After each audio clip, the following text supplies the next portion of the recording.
साथ, मैं हूँ आपके साथ दीक्षा और आज हमारे साथ यहाँ मौजूद है, हम लिटरेचर फेस्टिवल में, इंदौर लिटरेचर फेस्टिवल में फ़िलहाल, और हमारे साथ यहाँ पर मौजूद हैं मनीषा कुलश्रेष्ठ मैम। तो हम मैम से जानते हैं इंदौर लिटरेचर फेस्टिवल के बारे में। मैम के बारे में मैं आपको बता दूँ कि मैम कई सारी कहानी, कविताएँ, उपन्यास लिख चुकी हैं और लिखती हैं, उनका लिखना अनवरत जारी है और वो बहुत अच्छा लिखती है, बहुत अच्छी स्पीकर भी हैं। तो मैम से कुछ बातें करते हैं। मैम स्वागत है आपका। नमस्कार। सबसे पहले तो मैं आपसे इंदौर लिटरेचर फेस्टिवल के बारे में पूछूंगी कि कैसा लगा आपको? इंदौर लिटरेचर फेस्टिवल में मैं पहले भी आई हूँ। पहली बात तो इंदौर शहर मुझे बहुत पसंद है और यहाँ की साफ़ सफाई तो है ही, और यहाँ के लोगों की आत्मीयता भी मुझे बहुत पसंद है। और इंदौर लिटरेचर फेस्टिवल की जब मैं बात करूँ तो ये एक बहुत ही व्यापक रूप लेता जा रहा है, क्योंकि मैं पिछली 2 बार से आ रही हूँ। तो मैं इसमें देखती हूँ कि धीरे धीरे इसमें साहित्य के नए आयाम आ रहे हैं, और इसके साथ साथ बहुत सारी फील्ड्स हैं। जैसे इस बार गुलाबो जी आई तो उनको जानने का मौका मिला, और इंदौर लिटरेचर फेस्टिवल के लिए मेरी शुभकामनाएं हैं कि वो ऐसे ही अनवरत बढ़ता रहे और अपनी छाप छोड़ता रहे।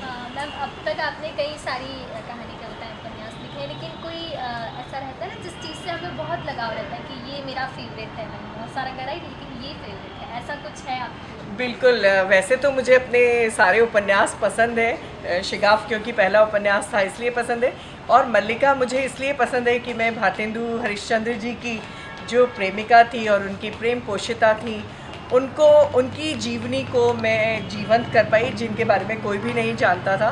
तो कहीं ना कहीं मल्लिका मेरे दिल के बहुत करीब है। यहाँ पर कई सारे लोग आए हैं, आप उनसे रूबरू हुए हैं, तो सबसे अच्छा स्पीकर कहें अब तक आपको कौन लगा? वैसे सभी अपने आप में बेस्ट है, बस ऐसा मुझे नीलेश मिश्रा हमेशा से पसंद है, क्योंकि मैं उनकी रेडियो पे भी बड़ी फ़ैन रही हूँ, मैं उनकी मंडली में भी शामिल रही हूँ।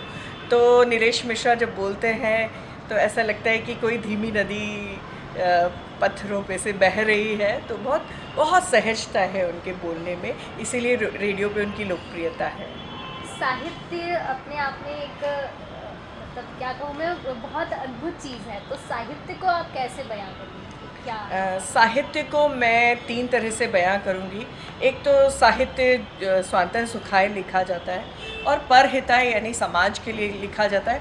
और साहित्य की जो सबसे मजबूत चीज़ है वो अपने समय को पकड़ता है, और जब वो समय को उसकी त्रिआयामिता में यानी 3 डायमेंशन में साहित्य पकड़ता है। अगर हम इतिहास देखें तो इतिहास बहुत सतही तौर पे पकड़ता है, वो सिर्फ मुख्य घटनाओं को, लेकिन साहित्य है जो समाज के भीतर घुस के, किसी आम आदमी के मन में घुसकर उस पूरे समय को पकड़ता है। तो साहित्य मुझे यहाँ पर सशक्त लगता है। जी मैम, कोरोना काल भी सभी बीते हैं उससे, तो आपके लिए कैसा रहा? कैसा कोरोना काल, अगर मैं कहूँ कि मैंने बहुत लिखा तो ये गलत होगा, क्योंकि उस दौरान लाइव बहुत हुए।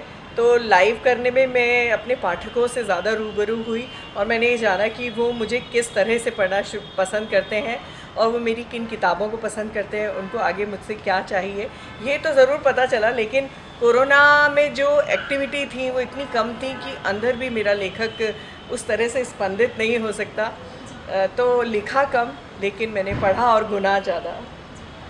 ये बात सभी जानते हैं कि इंदौर स्वच्छता में 4 बार नंबर 1 आ चुका है, और अब पंच लगाने की तैयारी कर रहे हैं। आप भी इस बात से रूबरू होंगे, तो क्या कहेंगी आप इंदौर वासियों के लिए और इंदौर के लिए? मैं इंदौर के लिए यही कहूँगी, पर्यावरण के लिए और इस शहर की हाइजीन के लिए इसी तरह प्रयत्नरत रहें, और न केवल मतलब 5th स्कोर लें, बल्कि सेंचुरी बनाए इंदौर, और इंदौर से और भी शहर अपनी प्रेरणा लें। और इंदौर में घुसते ही जिस तरह से लगता है कि अरे कहाँ आ गए आप, वैसा हर शहर में घुसने पे लगे।